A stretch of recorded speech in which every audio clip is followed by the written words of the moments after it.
Story 1. It was a dark and stormy night in the deep woods.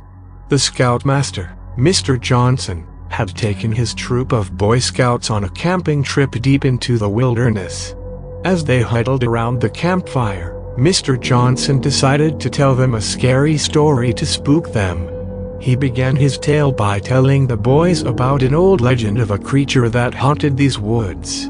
It was said to be a grotesque monster with long, sharp claws and glowing eyes that would come out at night to terrorize anyone who crossed its path. The boys listened intently, their eyes wide with fear. As Mr. Johnson continued his tale, he heard a rustling in the bushes nearby. He dismissed it as just the wind and continued, but the rustling grew louder and more persistent. Suddenly, out from the darkness emerged a figure. It was the monster he had just described. The boys screamed and scattered, but Mr. Johnson stood his ground. He had always been a brave and resourceful scoutmaster, and he was determined to protect his troop. He grabbed his trusty camping hatchet and prepared to fight. The creature lunged at him, but Mr. Johnson was quick to dodge and deliver a powerful blow with his hatchet. The monster let out a blood-curdling screech and retreated back into the woods. The boys were in shock and awed at their scoutmaster's bravery. They huddled together, afraid to sleep, and listened intently to every sound in the woods that night. As dawn broke, Mr. Johnson led his troop out of the woods and back to civilization. But the memory of that terrifying night stayed with them all for years to come, and they never forgot the lesson Mr. Johnson had taught them about bravery in the face of fear. As Mr. Johnson finished his tale, the boys were silent, their eyes wide with terror.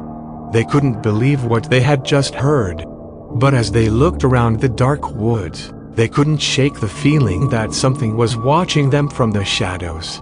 Story 2. The facility was a top-secret government project, located in a remote desert region. It was known only as Project Omni, and its purpose was shrouded in mystery. Few people knew about its existence, and even fewer knew what was being worked on inside. One day, a new employee was hired to work on the project. His name was James, and he was a young and ambitious scientist who had been recruited straight out of college. He was eager to make a name for himself and to work on something truly groundbreaking. James was assigned to a team that was responsible for developing a new type of technology. It was said to be a revolutionary invention that could change the course of human history. But as James began to work on the project, he started to notice something strange. There were rumors circulating among the staff that the project was not entirely ethical. Some said that it involved experimenting on human subjects, and that the results were often deadly. Others whispered that the technology they were developing was not meant for peaceful purposes. James tried to dismiss these rumors as baseless gossip, but he couldn't shake the feeling that something was not right. He began to notice strange occurrences around the facility, like unusual noises in the middle of the night and strange shadows moving in the dark. One night, James decided to investigate the source of the strange noises. He snuck out of his dormitory and made his way to the heart of the facility. What he found there was beyond his worst nightmares.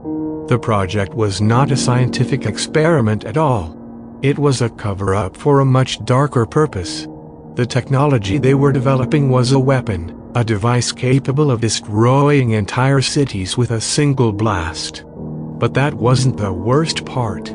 The scientists had been using human subjects to test the weapon's destructive power.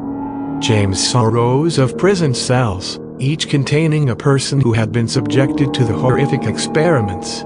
They were all dead, their bodies twisted and contorted in unnatural ways.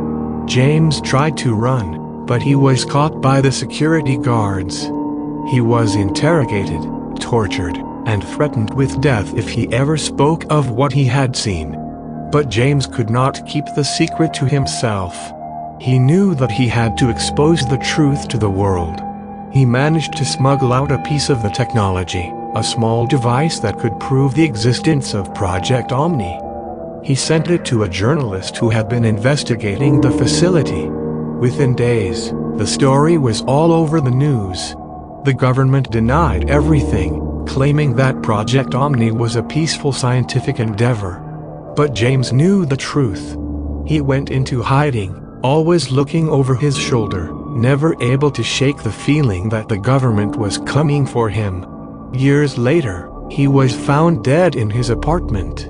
The official cause of death was suicide, but some say that the government had finally caught up with him. And to this day, no one knows what happened to the technology that James had smuggled out of Project Omni. Story 3. It was a dark and stormy night when Emily and her friends decided to explore the abandoned house on the edge of town. It was a place that was rumored to be haunted, but Emily didn't believe in ghosts. She was just looking for a thrill, something to get her adrenaline pumping. As they made their way through the creaky old house, Emily's friends started to get spooked. They heard strange noises and saw things moving in the shadows. But Emily kept pushing them forward, eager to explore every corner of the house. Finally, they came to a room with a strange symbol painted on the wall. It looked like a pale face with empty black eyes. Emily's friends wanted to leave, but Emily was drawn to the symbol. She couldn't explain it, but she felt like it was calling to her. Suddenly, a gust of wind blew through the room, extinguishing their flashlights. Emily's friends screamed in terror as they felt something cold and clammy touch their skin. But Emily felt a strange sense of calm wash over her. When the lights flickered back on, Emily was gone. Her friends searched the house, calling out her name, but she was nowhere to be found. They eventually gave up and went home, shaken by the experience. Days turned into weeks, and Emily's friends started to forget about the incident. But Emily's mother never gave up hope. She searched for her daughter tirelessly, putting up posters and talking to anyone who would listen. One day, Emily's mother received a strange phone call. The voice on the other end was low and raspy, barely audible. It said only one word, "Paleface." Emily's mother knew then that her daughter was still alive, trapped somewhere in the abandoned house. She went to the police, but they didn't believe her story. They said that the house had been searched thoroughly, and that there was no sign of Emily. But Emily's mother didn't give up. She started to investigate on her own, sneaking into the house at night to look for any clues. And one night, she found something that would change everything. In a hidden room at the back of the house, she found Emily. She was pale and emaciated, with black circles around her eyes. But she was alive. Her mother rushed her to the hospital, where doctors were amazed that she had survived for so long without food or water. Emily's friends never went near the abandoned house again.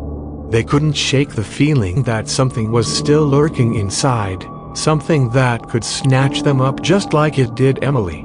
And Emily herself was never the same. She had seen things in that house, things that no one should ever see. The pale face haunted her dreams, and she knew that it would never leave her alone. Story 4. It was a dark and stormy night when Sarah and her friends decided to explore the abandoned asylum on the outskirts of town. They had heard rumors of strange happenings at the asylum, and were eager to investigate for themselves. As they entered the building, the musty smell of decay filled their nostrils. The walls were peeling, the floors were covered in dirt and debris, and the air was thick with an eerie silence. As they made their way through the dark corridors, they noticed strange markings on the walls, symbols and sigils etched in blood. They tried to ignore them and continued on, until they came across a room with a large mirror. Sarah's friends were hesitant to approach the mirror, but Sarah felt a strange pull toward it. As she looked into the reflection, she felt a coldness wash over her body.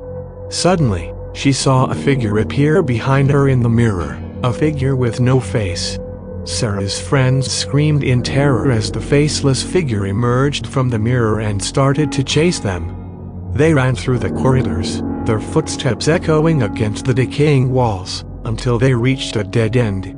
The faceless figure approached them slowly, its movements jerky and unnatural. Its presence was suffocating, like a thick fog that seeped into their bones. Sarah and her friends tried to fight back, but their efforts were futile. As the faceless figure closed in on them, Sarah suddenly had a flash of insight.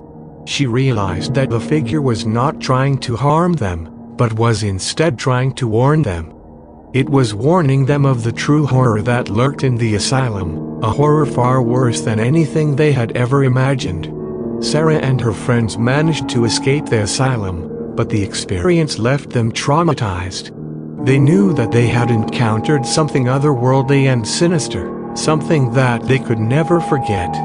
In the years that followed, Sarah became obsessed with the faceless figure. She researched the history of the asylum and discovered that it had been home to a notorious cult that worshipped a faceless deity.